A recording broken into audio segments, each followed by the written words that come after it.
આણંદ જિલ્લામાં ડીઝલ ચોરીના બનાવો અટકાવવા માટે પોલીસ અધિક્ષક શ્રી જસાની સાહેબે તમામ અધિકારીઓને સૂચના અને માર્ગદર્શન આપેલું હતું, જે અનુસંધાને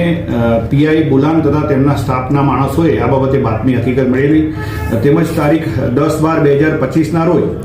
ઉમરેઠ પોલીસ સ્ટેશનમાં ફરજ બજાવતા અનામ હેડ કોન્સ્ટેબલ રાકેશભાઈ પૂનમભાઈને બાતમી હકીકત મળેલી હતી કે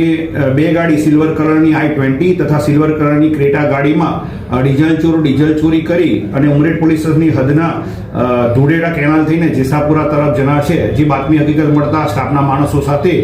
વોચમાં રહી અને બાતમી હકીકતમાં જણાવેલ આ બંને ગાડીને કોર્ડન કરી પકડી આપેલ. આ પકડેલી ગાડીમાંથી 4 આરોપીઓ ચંદ્રપાલસિંહ ઉર્ફે ચંચુ ઉર્ફે કોયલો રાજેન્દ્રસિંહ સોઢા પરમાર રહેવાસી જેસાપુરા તથા અરવિંદ ઉર્ફે ડોલો કરણસિંહ ચાવડા રહેવાસી જેસાપુરા,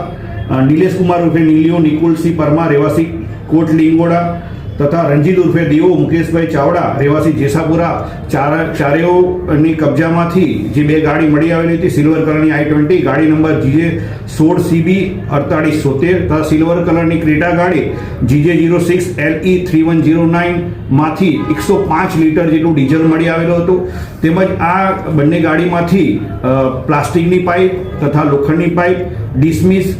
જેવા સાધનો પણ મળી આવેલા હતા. આ મુદ્દામાલ તેઓએ તારીખ 10/12/2025ના રોજ અમદાવાદ વડોદરા એક્સપ્રેસ હાઈવે પર પાર્ક કરેલ ગાડીમાંથી આ ડીઝલ ચોરી કરેલ હોવાની કબૂલાત કરતા આ તમામ મુદ્દામાલ કુલ 8,79,500 રૂપિયાનો મુદ્દામાલ BNSS કલમ 106 મુજબ કબજે કરી આ ચારેય આરોપીના વિરુદ્ધમાં ઉમરેઠ પોલીસ દ્વારા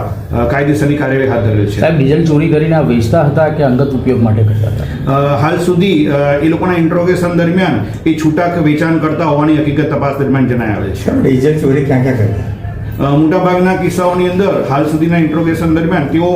અમદાવાદ વડોદરા એક્સપ્રેસ હાઈવે ઉપર તેમજ ઉમરેઠ અને ઉમરેઠની આજુબાજુના વિસ્તારોની અંદર